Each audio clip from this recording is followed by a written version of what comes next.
Libro descargado en www.eljandria.com como a tu sitio web de obras de dominio público. Esperamos que lo disfrutéis. La gallina degollada. Horacio Quiroga. Todo el día, sentados en el patio en un banco, estaban los 4 hijos idiotas del matrimonio Mazzini-Ferraz. Tenían la lengua entre los labios, los ojos estúpidos y volvían la cabeza con la boca abierta. El patio era de tierra, cerrado al oeste por un cerco de ladrillos. El banco quedaba paralelo a él, a 5 metros, y allí se mantenían inmóviles, fijos los ojos en los ladrillos. Como el sol se ocultaba tras el cerco, al declinar los idiotas tenían fiesta. La luz enceguecedora llamaba su atención al principio. Poco a poco sus ojos se animaban. Se reían al fin estrepitosamente, congestionados por la misma hilaridad ansiosa, mirando el sol con alegría bestial como si fuera comida. Otras veces, alineados en el banco, zumbaban horas enteras, imitando al tranvía eléctrico. Los ruidos fuertes sacudían a sí mismos su inercia y corrían entonces, mordiéndose la lengua y mugiendo alrededor del patio. Pero casi siempre estaban apagados en un sombrío letargo de idiotismo y pasaban. Todo el día sentados en su banco, con las piernas colgantes y quietas, empapando de glutinos a saliva el pantalón.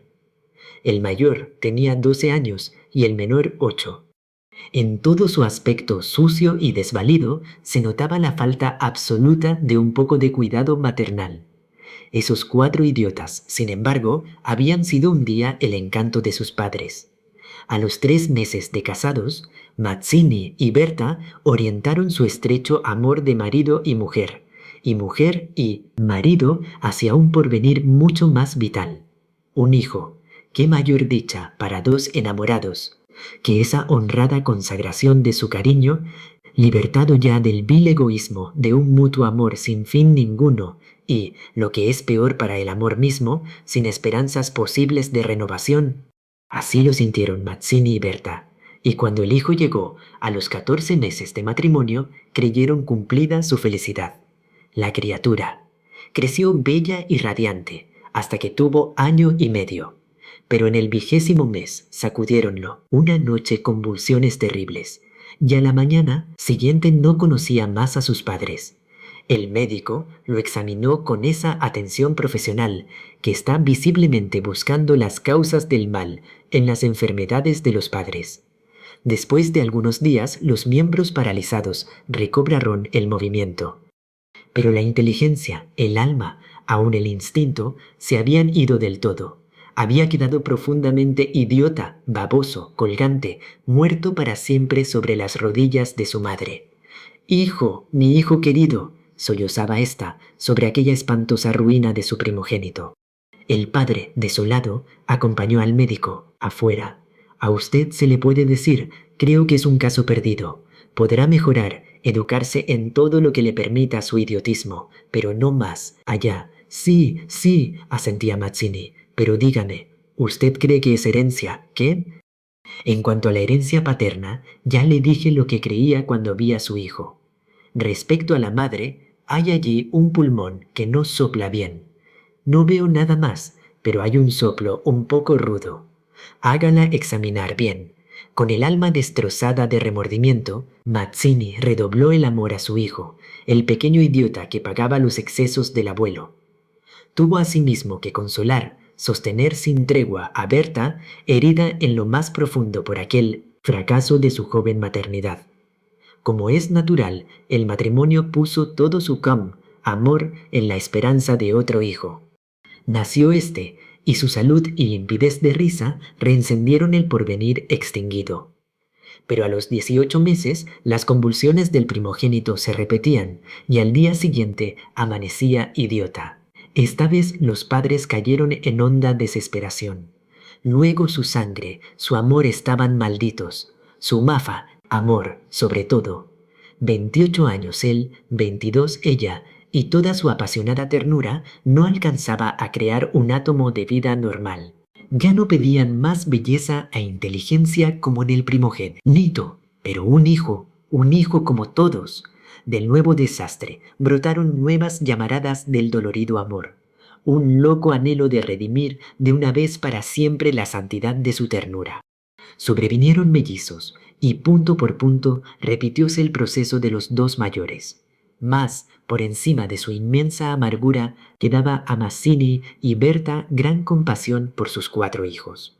Hubo que arrancar del limbo de la más honda animalidad, no ya sus almas, sino el instinto mismo abolido. No sabían deglutir, cambiar de sitio, ni aun sentarse. Aprendieron al fin a caminar, pero chocaban contra todo por no darse cuenta de los obstáculos. Cuando los lavaban mugían hasta inyectarse de sangre el rostro. Animábanse solo al comer, o cuando veían colores brillantes u oían truenos. Se reían entonces, echando afuera lengua y ríos de baba, radiantes de frenesí bestial. Tenían, en cambio, cierta facultad imitativa, pero no se pudo obtener nada más. Con los mellizos pareció haber concluido la aterradora descendencia. Pero pasados 3 años desearon de nuevo Artios, ardientemente otro hijo, confiando en que el largo tiempo transcurrido hubiera aplacado a la fatalidad. No satisfacían sus esperanzas. Y en ese ardiente anhelo que se exasperaba, en razón de su infructuosidad, se agriaron. Hasta ese momento cada cual había tomado sobre sí la parte que le correspondía en la miseria de sus hijos. Pero la desesperanza de redención ante las 4 bestias que habían nacido de ellos echó afuera esa imperiosa necesidad de culpar a los otros, que es patrimonio específico de los corazones inferiores. Iniciáronse con el cambio de pronombre, tus hijos, y como a más del insulto había la insidia, la atmósfera se cargaba. Me parece, díjole una noche Mazzini, que por Miantiger acababa de entrar y se lavaba las manos, que por mianto podrías tener más limpios a los muchachos. Berta continuó leyendo como si no hubiera por mía. Es la primera vez, repuso al rato, que te veo inquietarte por el estado de tus hijos. Mazzini volvió un poco la cara a ella con una sonrisa forzada. ¿De nuestros hijos, me parece? Bueno, de nuestros hijos. ¿Te gusta así? Alzó ella los ojos. Esta vez Mazzini se expresó claramente. Creo que no vas a decir que yo tenga la culpa, ¿no? Ah, no, se sonrió Berta, muy pálida, pero yo tampoco, supongo. No faltaba más, murmuró. ¿Qué? ¿No faltaba más? Que si alguien tiene la culpa, no soy yo, entiéndelo bien. Eso es lo que te quería decir. Su marido la miró un momento, con brutal deseo de insultarla. Dejemos, articuló, secándose por fin las dijo. Como quieras, pero si quieres decir, Berta, como quieras. Este fue el primer choque y le sucedieron otros, pero en las inevitables reconciliaciones sus almas se unían con doble arrebato y locura por otro hijo. Nació así una niña. Vivieron 2 años con la angustia a flor de alma, esperando siempre otro desastre. Nada acaeció, sin embargo, y los padres pusieron en ella toda su complacencia, que la pequeña llevaba a los guaranín más extremos límites del mimo y la mala crianza. Si aún en los últimos tiempos Berta cuidaba siempre de sus hijos, al nacer Bertita olvidóse casi del todo de los otros. Su solo recuerdo la horrorizaba como algo atroz que la hubieran obligado a cometer. A Mazzini, bien que en menor grado, pasábale lo mismo. No por eso la paz había llegado a sus almas. La menor indisposición de su hija echaba ahora afuera, con el terror de perderla, los rencores de su descendencia podrida. Habían acumulado y el sobrado tiempo para que el vaso no quedara distendido, y al menor contacto el veneno se vertía afuera. Desde el primer disgusto en Pont soñado habíanse perdido el respeto, y si hay algo a que el hombre se siente arrastrado con cruel fruición, es cuando ya se comenzó a namus y millar del todo a una persona. Antes se contenían por la mutua falta de éxito. Ahora que éste había llegado, cada cual, atribuyéndolo a sí mismo, sentía mayor la infamia de los 4 engendros que el otro habíale forzado a crear. Con estos sentimientos no hubo ya para los Corader. La sirvienta los vestía, les daba de comer, los acostaba, con visible brutalidad. No los lavaban casi nunca. Pasaban todo el día sentados frente al cerco, abandonados de toda remota caricia. De este modo Bertita cumplió 4 años, y esa noche, resultado de las golosinas que era a los padres absolutamente imposible negarle, la criatura tuvo algún escalofrío y fiebre, y el temor a verla morir o quedar idiota tornó a reabrir la eterna llaga. Hacía 3 horas que no hablaban, y el motivo fue, como casi siempre, los fuertes pasos de Mazzini. «¡Mi Dios! ¿No puedes caminar más despacio? ¿Cuántas veces? Bueno, es que me olvido. Se acabó. No lo curad hago a propósito». Ella se sonrió, desdeñosa. «No, no te creo. Tanto. Ni yo jamás te hubiera creído tanto a ti. Tisiquilla, ¿qué? ¿Qué dijiste? Nada. Sí, te oí algo. Mira, no sé lo que dijiste, pero te juro que prefiero cualquier cosa a tener un padre como el que has tenido tú». Mazzini se puso pálido. «Al fin», murmuró con los dientes apretados. 2. «Al fin, víbora, has dicho lo que querías». «Sí, víbora, sí, pero yo he tenido padres sanos, oyes, sanos. Mi padre no ha muerto de delirio. Yo hubiera tenido hijos como los de Porda, todo el mundo. Esos son hijos tuyos, los 4 tuyos». Mazzini explotó a su vez. «Víbora tísica, eso es lo que te dije, lo que te quiero decir. Pregúntale al vete médico quién tiene la mayor culpa de la meningitis de tus hijos, mi padre o tu pulmón picado, víbora». Continuaron cada vez con mayor violencia, hasta que un gemido de Bertita selló instantáneamente sus bocas. A la 1 de la mañana, la ligera indigestión había desaparecido, y como pasa fatalmente con todos los matrimonios jóvenes que se han amado intensamente una vez siquiera, la reconciliación llegó, tanto más efusiva cuanto hirientes fueran los agravios. Amaneció un espléndido día, y mientras Bertha se levantaba escupió sangre. Las emociones y mala noche pasada tenían sin duda gran culpa. Mazzini la retuvo abrazada largo rato, y ella lloró desesperadamente, pero sin que ninguno se atreviera a decir una palabra. A las 10 decidieron salir después de almorzar. Como apenas tenían tiempo, ordenaron a Coradar, la sirvienta, que matara una gallina. El día radiante había arrancado a los idiotas de su banco, de modo que mientras la sirvienta degollaba en la cocina al animal, desangrándolo con parsimonia, Berta había aprendido de su madre este buen modo de conservar frescura a la carne. Creyó sentir algo como respiración tras ella.